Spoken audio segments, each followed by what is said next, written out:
Hello, my name is Fraser Simons. This is my channel, Springboard Thought.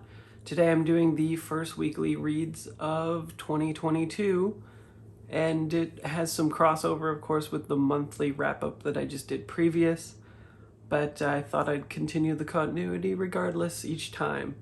The monthly wrap-up is more of a very quick summary. This is more in-depth thoughts, and then others will get a full review sometimes. The first book that I finished of the week was Anathem by Neal Stephenson.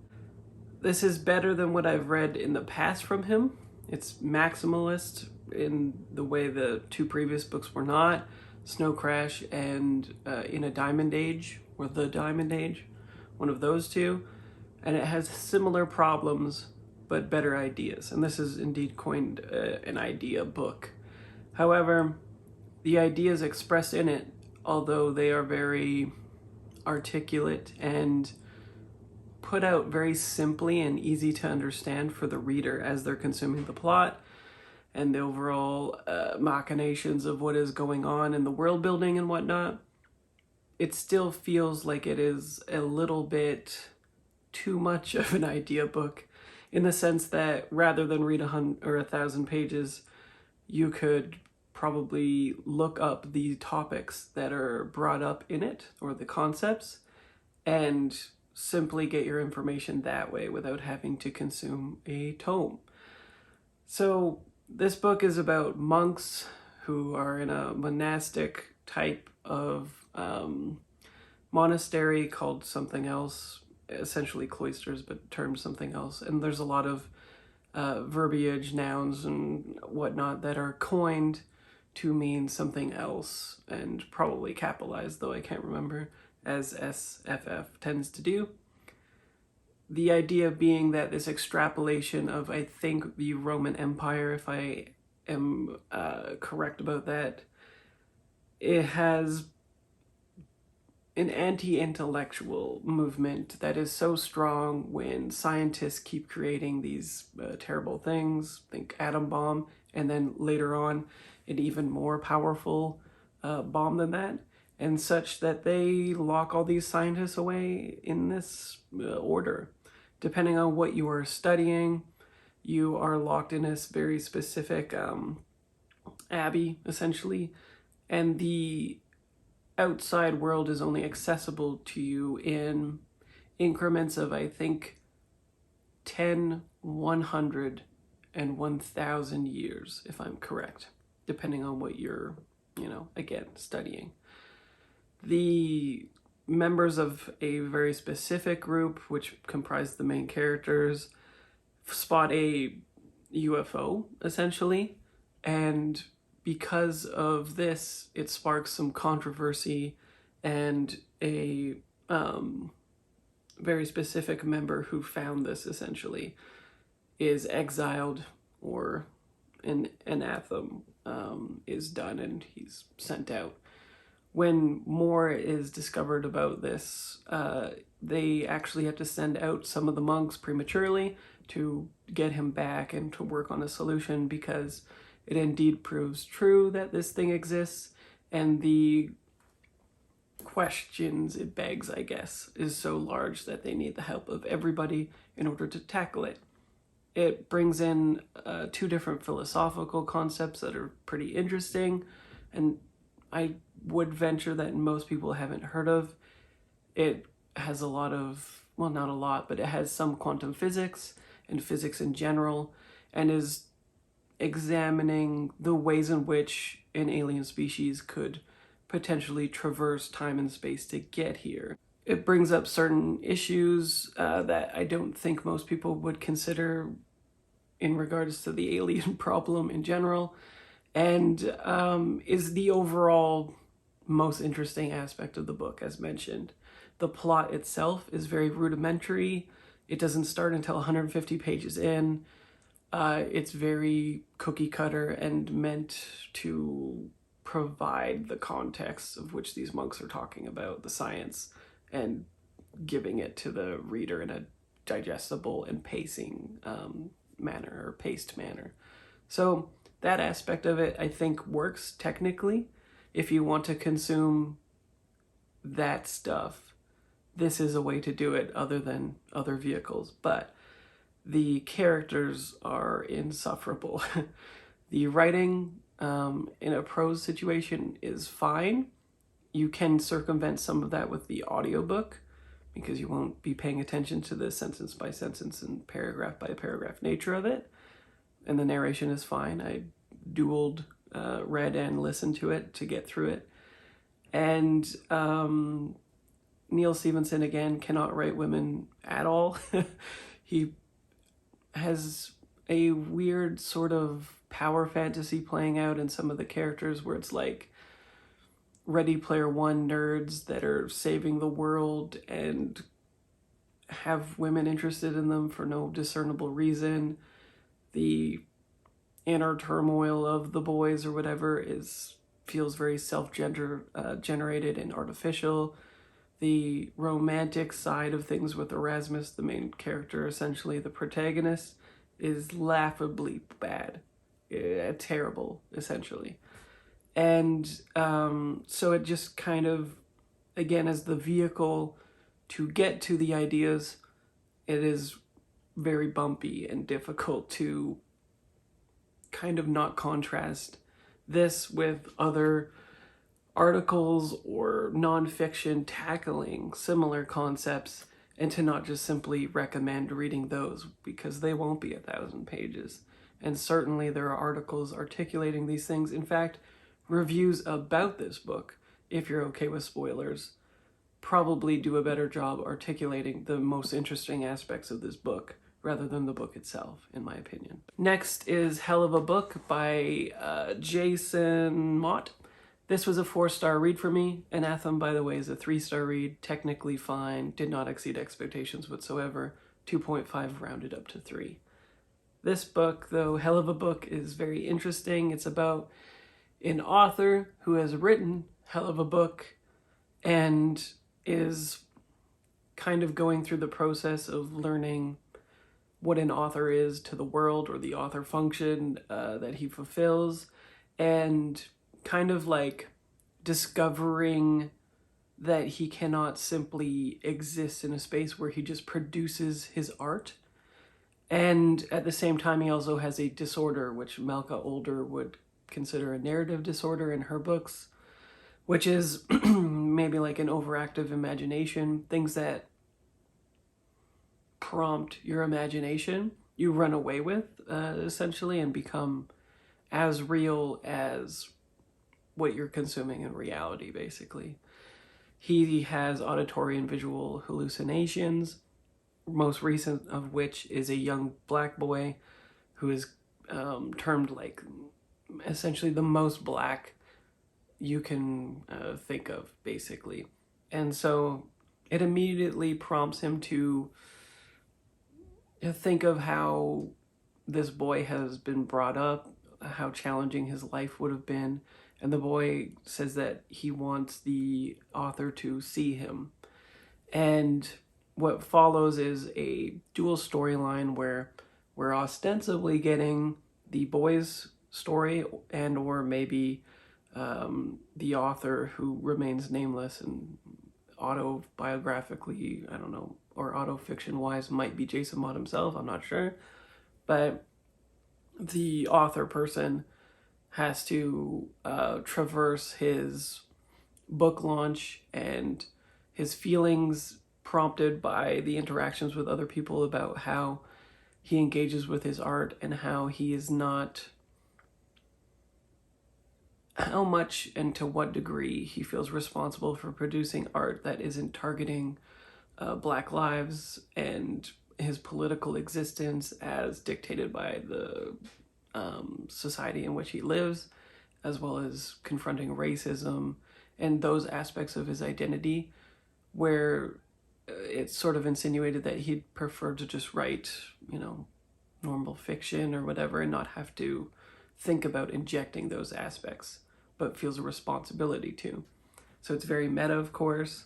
And then the other timeline is the growing up of the boy and him learning a superpower, which is to be invisible, which is kind of heartbreaking, and to get the talk from his parents, which is how to traverse white society, white culture, pass to not be in danger, to not be, shot by a cop, and certain things like that. I think it's a very interesting book. It does, I think, overreach at some parts where it starts taking in a lot of different concepts, some of which are very interesting, and then puts them to the side for the main themes of the book. But the main theme, I feel, is delivered. It is quite funny at some points. It's darkly humorous at points. It's poignant, very astute in its observations of how an author has to function now with the age of social media and all of these other things versus previous iterations of the author, basically. And pretty, I guess unflinching would be trite, but it casts a light, a very vivid spotlight on the race relations and interactions with the publishing industry, consumers at large, with the Black experience and what the author is going through. It's a very interesting book. Definitely recommend it. Next, I read The Searcher by Tana, French. This is a standalone book. I rated it 4 stars. It's about a cop from Chicago who moves to an Irish town. He begins rebuilding his life. We don't know why at the beginning, but there is, through his formation of a friendship of sorts with a young boy that starts coming around, a sort of almost dual timeline things, but not quite, where he's letting the reader and the boy know what happened in his past, why he's out there, what happened to his wife. We know he has a ex-partner, ex-wife who he talks to but is kind of like on the outs with. He has a daughter that's similar, and she went through an experience that we learn about eventually, and his relation to her experience, or his reaction, I should say, really colors how he moves through the world. As he embeds himself in the community to see if he wants to stay or not, it seems like he's very cowardly essentially, and wants an easy place where he doesn't have to confront anything. He starts getting to know everybody. Eventually, he feels that he just can't leave it alone when the boy tells him that his older brother has gone missing, and that's sort of adjacent to his skill set. So he takes it upon himself to go and figure out what's going on, and things follow from there. As with Tana French novels that I've read previously, the prose are great. This is essentially very literary. It's methodical in its construction. It has no qualms about establishing its own pace. It doesn't care about genre convention very much. I would say that the prose themselves are more contemporary and accessible, but the structure itself is more literary, which is very interesting, and I think why Tana French is very appealing to a lot of people. And again, it sort of themes around toxic masculinity, trauma, the trauma cycle, and the purpose of community, no man is an island, things like that. So it all worked for me, basically. The only problem I had with it was a little bit of the pacing, and I thought that a couple of the characters could have been more vivid. It feels like a very sparse in terms of character and character direction, but what is there really strikes a chord and is very much in tandem with the themes established. Then I finished The Likeness right after, also by Tana French, the second book in the Dublin Murder series. I'm still contemplating how I want to do a video for this and the first one. I might do one video for both. I'm not too sure. I guess we'll see how much I have to say about these. But this is a book where it's almost directly after, maybe 6 months after the events of the first book, with Cassie having worked a case with Rob, and her having experienced a bunch of trauma, not dealing with it, of course, as cops are wont to do, and being called by her boyfriend now, who I won't give away, to the crime scene, in which it looks as though somebody who has died looks exactly like her. We learned from a former police officer, cop person, and the sirens are going. Maybe you can hear that too. Very much thematically appropriate, I guess. But, oh, and they're getting closer. That's nice. But essentially, her former boss, Frank, who we know has run her as a undercover agent before, they both constructed an identity. Both of them had created an ID with the name of Lexi, who this woman, who nobody knows and cannot seem to find because she's ostensibly a con artist or whatever, picked up the ID that Cassie put down when she exited that scenario and went to work for the murder squad. And so they have a unique opportunity in which Cassie, if she chooses to take on the identity that she previously made, insert herself in this new Lexi's life, and try to suss out who the killer is. What happens, though, is she ends up in this house of this really tight-knit group of students that are essentially ostracized. They all have their own reasons for wanting to be alone, but being brought together in a found family sense. It is very much reminiscent for me of The Secret History, actually. So if you liked the friend group in there and the drama it created, but also the closeness of the family dynamics, and especially a couple of the characters and how they, I guess, archetypically interact with the world and people, I think you would really like this book. A lot of the drama hinges on that. We find that Cassie is slipping into old patterns in her old self and doesn't really want to return to her previous life, which is a kind of a trope for these books, but makes even more sense and given more credence to it based on what we know in her background and what is fleshed out. It's very meaty. There's a lot of B-plots going on. There's a little bit of red herring stuff going on. You'll probably guess who the murderer is early on. And so again, like her previous books, it becomes a kind of why done it instead. It is absolutely well executed. Love the ending. Love basically everything about it. It's another 5-star read for me. After that, I read Uzumaki by Junji Ito. This was better than Ramana, but it similarly goes off the rails in the latter half of it, or latter third, I should say. This is about a small Japanese town. It's quite chunky as well, by the way, much more so than Ramana. Other people in the village start seeing spiral patterns, usually in nature, and they become obsessed with them completely. What each episode roughly constructs is a person becoming obsessed in some way that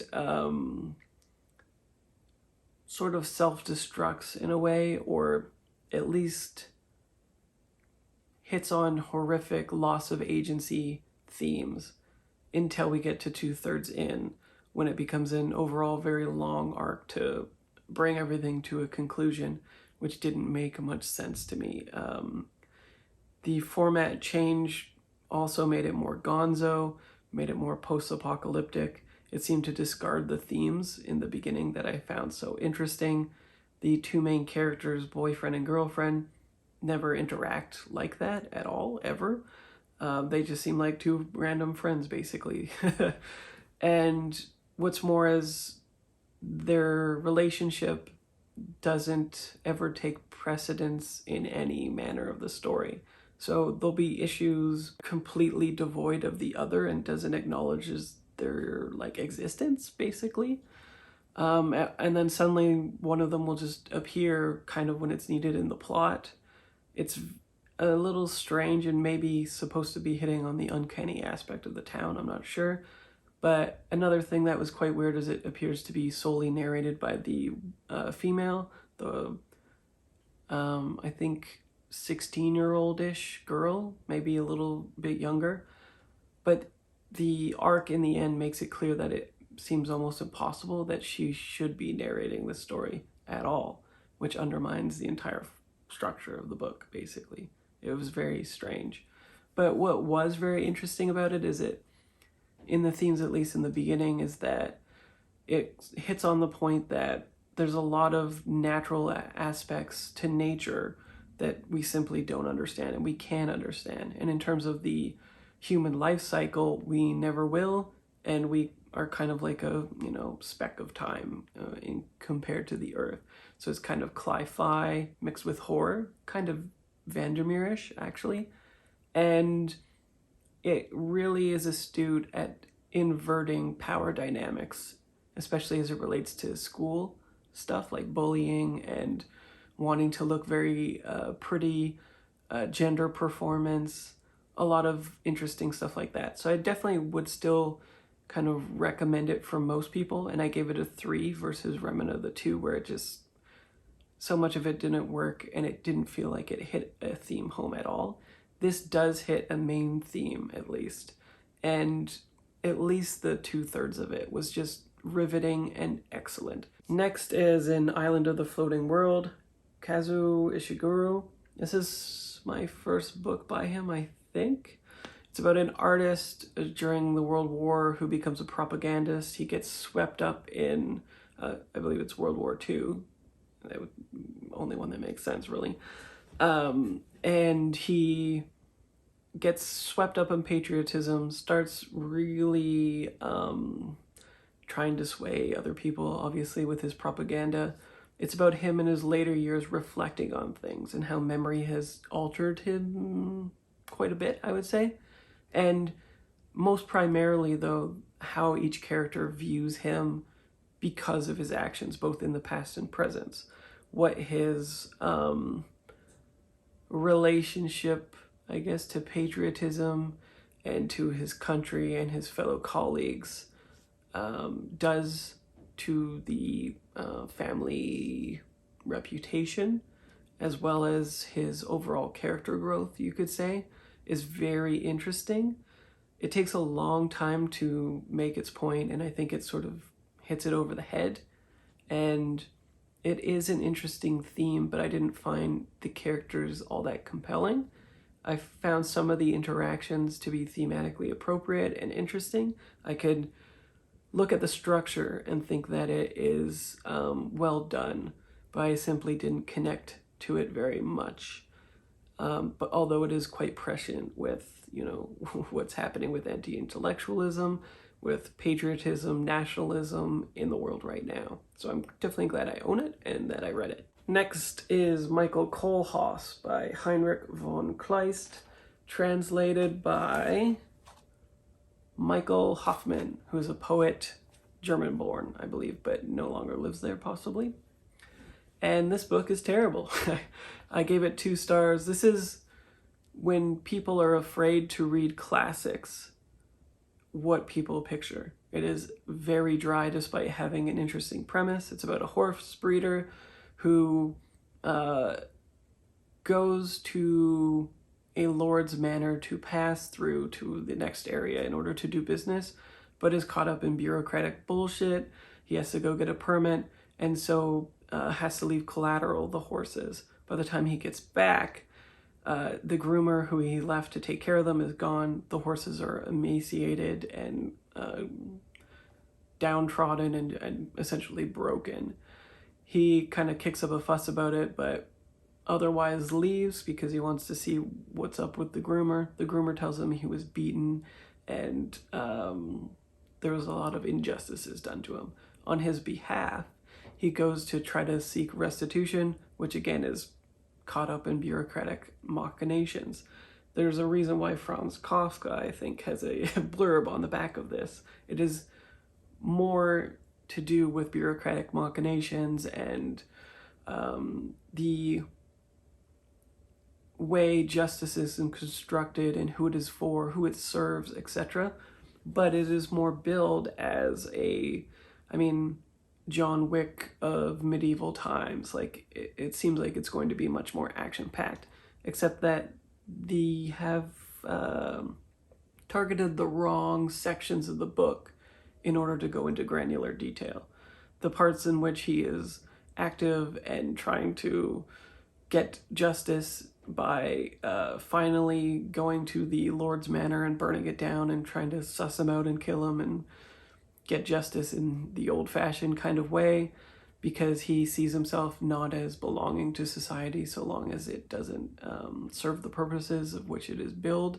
And so he's just sort of mad with anger and ironically ends up inflicting similar or different kinds of injustices on other people as he goes to sack other towns and, you know, kill different men that are in line with the Lord. But the peripheral situation, of course, is that the townsfolk and stuff are obviously suffering when their place is being burned down and stuff. And so it focuses heavily after that stuff, when again it becomes a bureaucratic nightmare. It is somewhat satirical in the end with a poignant theme, but it is absolutely a slog. The formatting is terrible. It doesn't use quotes in an effective way for speech. When it's direct speech, it will sometimes use a quote, sometimes not. You don't know. There's pages and pages, walls of text for no apparent reason whatsoever. There's lots of natural breaking points. The characters are held at an eagle view where they matter very little. You're never inside his anger or his motivations, nor anybody's. It's just a not good book at all. My last book of the year was engineered by myself, and just the perfect sort of coda to the ending of it, I think. My Year of Rest and Relaxation by Ottessa and Moshfegh. This was a 4-star read, absolutely excellent. I was a little disappointed because people had billed it as an unhinged women narrative to me, but it really isn't. It's about a really well-off woman who should be happy but isn't. And when she suffers a traumatic event, ends up going into like a recession of self and taking a lot of pills from a psychiatrist who is very happy to completely medicate her rather than deal with the underlying symptoms and causes, ostensibly because she makes money by doing that. And so she has a on-again, off-again relationship with a fuckboy named Trevor, who is the essence of what I've just said. He acts that way, he treats her that way, and she wants to be treated that way for whatever reason. Then she has a best friend who has a more tumultuous relationship with and also suffers a traumatic event. So there's a mixture of their camaraderie, but also drama around how they treat one another, what those dynamics are when they're inverted, what the power structure is like. This book is very much concerned with power structures in relationships between people. And it becomes more of a, I guess, exploration, meditation on the malaise of, I guess, millennials. But anyone suffering depression, I think, could really get something out of this. It feels very authentic to a very specific kind of depression people face. And so that's why I also identified with it. I thought the prose were great. It is no holds barred in its language. It's kind of like pleasantly dirty, I guess, in its use of swears and stuff. And overall, just a pleasant experience. It's the first book I've read by her, I believe, and I'll definitely be reading more. Next, I read Crow Lake by Mary Lawson, which is a Canadian staple I've been meaning to get to for some time. This is a book that is deceptively simple. It's about a woman who is a, I guess, highly educated, you could say, professor of biology, I believe, and is feeling kind of a malaise, a discontent, and a very tumultuous, again, relationship with her family. She also has a partner who she feels very connected to but can't articulate her feelings about. And so in an effort to kind of explain herself, it seems, to her partner Daniel, she recounts her past, which is how we get this overall life stories, or the at least meaningful life events of her family. We find out very early on that the family is orphaned. The oldest has to take on each of them as dependents. The two brothers butt heads quite a bit. The two girls, one of which is her, is kind of too young to deal with it. All of them process the traumatic event in very different ways. It is very sort of quintessential in its coming of age, but set in Canada, which I really liked. The depiction of the boys and their way in which they are sort of cemented their futures from their past is excellent. There's haunting lines in here about that kind of stuff. And she is also debating whether or not to bring Daniel into the fold of her family and sort of reconnect with them and see what it means to have another person in her life grant more context, I guess you could say, to her family interactions and her past and her memories and what she has sort of codified from them as truth, though only ostensible as it can be with the reliance on memory. Next, I read Psalm for the Wild-Built Monk and Robot #1, Becki Chambers. I give this 4 stars. It's short and sweet. I haven't read any other Chambers and wanted to read this first because I heard The Wayfarers is better than this. So I wanted to give this its best foot forward, I guess. It's about a monk who leaves their teachings in order to experience life organically and learn organically by trying to do a certain function. They run a tea cart, essentially, where anybody can come up and have tea, and the monk will listen to them and try to make them feel better, give them advice, stuff like that. Of course, this doesn't go so well initially. It's a skill set that you have to create and learn and build upon with experience. Somewhat dejected, they wander off and eventually meet a robot who everybody thinks is ostensibly extinct, it seems like, or at least almost mythological in how sparse they are seen in the setting. Then it is also brought to light that they're not like the robot that you would be thinking of. They're sort of subversive. They have a different philosophy, mind point perspective to which they are articulating to our friendly monk person. And so it becomes a book about like separate philosophies in action. It is not too self-help, which I liked. It was verging that way for a little while, but it is more about seeing the world in a different way without being prescriptive in its conclusions. Midnight Library, for instance. And so I liked it a lot. It was more than I had expected, despite the hype, which is something. And lastly, I read The Darkness by Ragnar Jónasson, I think. This is an Icelandic book. It's kind of a staple of Scandinavian noir that I haven't gotten to yet. It is cool because it's centering a police detective who's older. I think she's around 60 years old. She's sort of forced to retire, but she has the option to take one last cold case on, and so does. And of course, this case is a big deal. It starts unraveling things that people don't want unraveled. It sort of upsets her work and life balance. It's about sex trade, sex workers in that area, and it is kind of told in a dual timeline in which the victim's perspective is interspersed, but is very quick. It's like one page that's, like a paragraph or something each time. So as she finds out more, you're finding out more too. Makes sense. I did find it a little bit plotting, even though it was short.